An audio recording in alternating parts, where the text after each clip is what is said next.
নমস্কাৰ, মই সৰানন্দ দেৱনাথ। আজি মই আবৃত্তি কৰিবলৈ লোৱা কবিতাৰ শিৰোনাম আজি তোমাৰ বিয়া। কবি হিমাংশু ৰঞ্জন ভূঞা।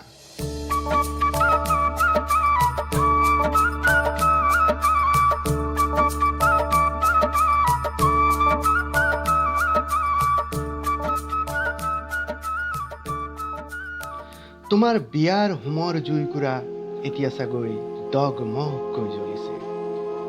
আয়তীৰ বিয়ানাম উৰুলিৰ মংগল ধ্বনি আৰু পুৰোহিতৰ মন্ত্ৰধ্বনিৰ মাজত হ'বলগীয়া আপোনজনৰ কাষত বহি তুমি উচুপিব ধৰিছা।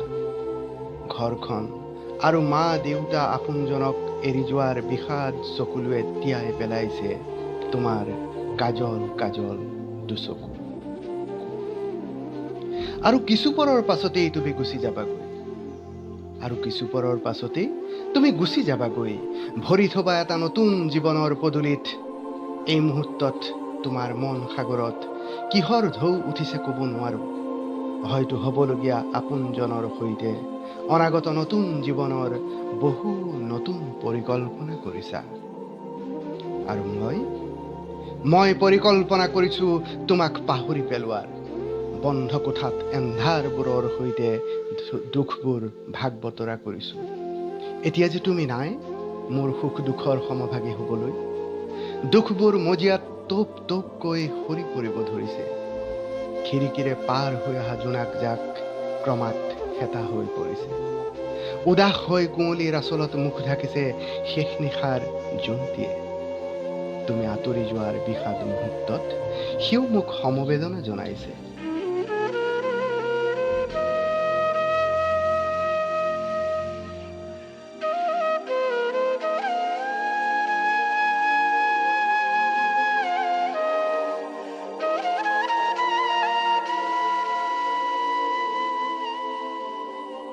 আজি তোমাৰ বিয়া।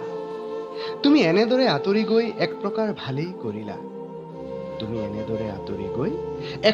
ভালেই কৰিলা। কাৰণ তোমাৰ একালৰ প্ৰিয়জন আজিও সেই একেই হতাশা আৰু নোপোৱাৰ হুমুনিয়াহবোৰৰ সৈতে সহবাস কৰি আছো। তোমাক সুখত ৰখাৰ সামৰ্থ্য আজিও মোৰ পৰা বহুত নিলগত।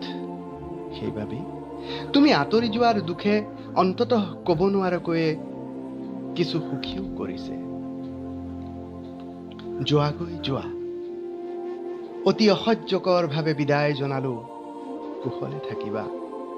তোমাৰ বিয়াৰ এই মধুলগনত মোৰ আন্তৰিক শুভকামনা।